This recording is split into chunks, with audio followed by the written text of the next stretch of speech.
ठीक 3 साल पहले साल 2022 में मेरे दोस्त करण का ब्रेकअप हुआ था। लव लेटर तो सभी लिखते हैं, लेकिन मेरे दोस्त करण ने एक ब्रेकअप लेटर लिखा एंड सैडली करण ने वो ब्रेकअप लेटर की फोटो मुझे व्हाट्सएप करी और कहा कि इसे तुम अपने सब्सक्राइबर्स को जरूर पढ़कर सुनाना।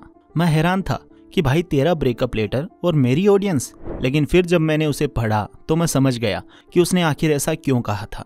एंड पिछले 3 साल से मैं ये ब्रेकअप लेटर आपको पढ़कर सुनाने का मौका ढूंढ ही रहा था एंड फाइनली आज मैं आपको ये सुनाने जा रहा हूँ। दी ब्रेकअप लेटर। मैं एक ऐसी रिलेशनशिप में हूँ जो मेरी जिंदगी को खाती जा रही है। ये मुझे रोज नए और गहरे घाव दे रही है, मुझे डिप्रेशन की तरफ धकेल रही है। यहाँ तक कि इसकी वजह से मैं अपने माँ बाप को भी वक्त नहीं दे पा रहा हूँ। जब हम पहली बार मिले थे तो हर नए और सीक्रेट रिलेशन की तरह मैं तुम पर बहुत ज्यादा ध्यान देता था, पॉजेसिव भी होता था। वो पूरे दिन हाई रहने वाली फीलिंग जो मुझे तुमसे दूर होने ही नहीं देती थी, और मैं जब भी उदास या डाउन फील करता तो तुम हमेशा मेरा साथ देती थी। बट इसके बाद चीजें बदलने लगी। इवन दो तुम मुझे फिजिकली अच्छा फील करवाने के लिए हमेशा मेरे साथ थी, लेकिन तुम्हारा यही तरीका मुझे खुद के बारे में बहुत ज्यादा बुरा फील करवाता था। और फिर मुझे रियलाइज हुआ कि तुम तो मुझसे झूठ बोल रही थी। मुझे पता चल गया कि तुम भरोसा करने लायक तो बिल्कुल भी नहीं हो। तुम तो ऑलमोस्ट मेरे सभी दोस्तों के साथ रिलेशन में थी। मैं ही बेवकूफ था जो तुम्हें मेरी लाइफ में आने दिया और तुम्हारे झूठों को सच मानता रहा। अब चूंकि मैं तुमसे ब्रेकअप कर रहा हूँ, I know it's not easy, but मुझे मेरा परिवार वापस मिल चुका है एंड मोस्ट इम्पोर्टेंटली मेरा दिल, दिमाग और मेरी सोल भी मुझे वापस मिल चुकी है।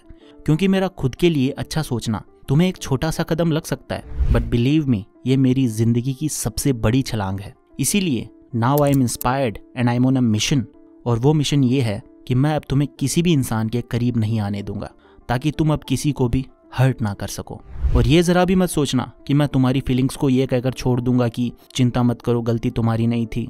बिकॉज डियर पोर्न एडिक्शन, मैं खुश हूँ कि हमारे बीच सब खत्म हो चुका है।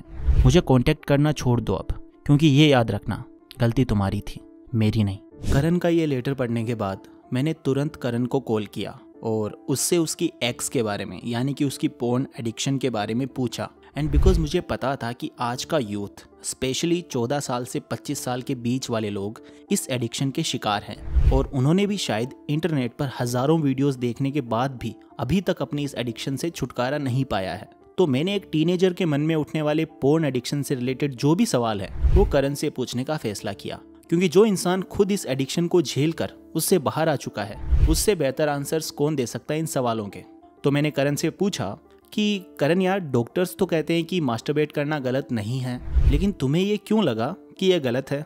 तो फिर करण ने मुझसे कहा, आई नो मास्टरबेशन पर मैंने भी काफ़ी सारी रिसर्चेस पढ़ी है and none of them says कि इट्स बैड, बट तुम्हें पता है ना कि गलत तो कुछ भी नहीं है, लिमिट में सब सही है। लेकिन वो लिमिट क्या है ये बताने वाला कोई नहीं है, क्योंकि हर इंसान के लिए वो अलग है। एंड दूसरी बात, 14 साल से 25 साल के बीच का टीनेजर या कोई भी इंसान किसी भी चीज़ को मॉडरेशन या लिमिट में करता ही नहीं है। वो हर चीज़ को एक्सट्रीम में करता है और उसके बाद वो एक भयंकर एडिक्शन का रूप ले लेती है। ये सुनने के बाद मैंने करण से पूछा कि तुम्हारे साथ ऐसा क्या होने लगा था कि तुमने सोचा कि now it's time to quit this addiction, और तुम्हारी लैंग्वेज में कहूँ तो तुमने अपनी इस एडिक्शन से ब्रेकअप क्यों किया? तो करण ने उदास होकर अपनी लाइफ के कुछ इंसिडेंट्स बताने शुरू किए। उसने कहा कि मेरे दोस्तों ने मुझे पहली बार ऐसी वीडियोस दिखाई। शुरू में मुझे काफ़ी अच्छा लगा, लेकिन जैसे ही मैंने पहली बार इजैकुलेट किया तो कुछ मोमेंट्स की राहत के बाद I felt very bad about my self. मुझे खुद से नफरत होने लगी एंड हर बार यही होता था। इसके करने के तुरंत बाद मैं गिल्ट से भर जाता था और धीरे धीरे मैं ये सब एक्सट्रीम में करने लगा, जिसकी वजह से मुझे माइंड एंड मेरी पूरी बॉडी में वीकनेस फील होने लगी। यहाँ तक कि मैं चिड़चिड़ा फील करने लगा और अकेला अपने कमरे में पूरा दिन पड़ा रहता। मेरे घर वाले भी मुझसे दूर हो गए, पढ़ाई में भी मेरा मन लगना बंद हो गया एंड एक दिन एक्सेस मास्टरबेशन की वजह से मैं बेहोश भी हो गया था। फिर जब मेरी आंख खुली तो मैं हॉस्पिटल में था और मेरे मम्मी पापा रो रहे थे। ये सब देखकर मेरा दिल भर आया और मैंने फैसला किया कि अब तो मैं इस एडिक्शन को छोड़कर ही रहूंगा। करण ये बताते बताते थोड़ा सा इमोशनल हो गया। फिर मैंने उसे हौसला दिया और पूछा, तो करण भाई फिर तुमने इस एडिक्शन को कैसे छोड़ा? तो करण ने कहा, मुश्किल था, काफी ज्यादा मुश्किल था। मैं काफी बार फेल हुआ। मुझे लगने लगा कि मैं ही कमजोर हूँ, मेरा खुद पर कोई कंट्रोल ही नहीं है। लेकिन फिर एक दिन मैंने एक साइकोलॉजिस्ट का वीडियो देखा जिसमें उन्होंने बताया कि पोर्न या कोई भी एडिक्शन खुद में कुछ भी नहीं है, ये सब तो एक साइन है आपकी लाइफ में चल रही किसी बड़ी समस्या का। उन्होंने कहा कि जब हम उस बड़ी समस्या से लड़ नहीं पाते, हम बस एक एस्केप ढूंढते हैं, उससे भागते हैं और किसी न किसी इंस्टेंट प्लेजर को ढूंढते हैं। फिर जब हम उस समस्या को और ज़्यादा बढ़ता हुआ देखते हैं तो हम और ज़्यादा उस प्लेजरेबल एक्टिविटी को करने लगते हैं और वो हमारी एडिक्शन बन जाती है, या कहें तो एक परमानेंट जरिया बन जाता है उस रियल प्रॉब्लम से भागने का। और जैसा कि हमें पता है कि अति हर चीज़ की खराबी होती है, फिर चाहे वो पोर्न हो, खाना हो, अल्कोहल हो या सिगरेट्स। और बस ये कुछ सेकंड्स का प्लेजर जो कि अनरियल है, वो रियल लाइफ प्रॉब्लम्स देने लग जाता है और हमें अंदर से तोड़ता रहता है और हमें अपनी ही नज़रों में गिरा देता है। करण इतना कहकर चुप हो गया। फिर मैंने पूछा, तो आखिर तुम इससे बाहर आए कैसे और तुम्हारी लाइफ में वो कौन सी प्रॉब्लम थी जिससे तुम भाग रहे थे? तो करण ने बताया कि उसके ऊपर एग्जाम्स का बहुत ज़्यादा प्रेशर था। उसकी कोचिंग में और घर में सब उससे उम्मीद लगाकर बैठे थे कि करण वो कॉम्पिटिटिव एग्जाम निकाल लेगा, और ये पढ़ाई और उसका प्रेशर उसकी प्रॉब्लम बन गया। उसने इसका सोल्यूशन ढूंढने के बजाय, इससे लड़ने के बजाय इससे भागना सही समझा और वो इस पोर्न एडिक्शन का शिकार हो गया।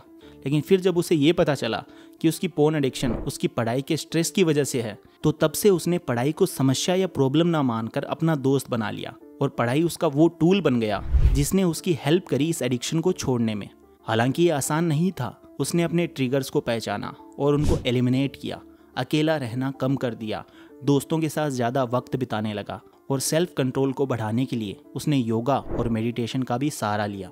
एंड फाइनली जब उसने अपनी इस एडिक्शन पर काबू पा लिया तो उसने हिम्मत करके वो ब्रेकअप लेटर लिखा जो मैंने आपको वीडियो की स्टार्टिंग में सुनाया था।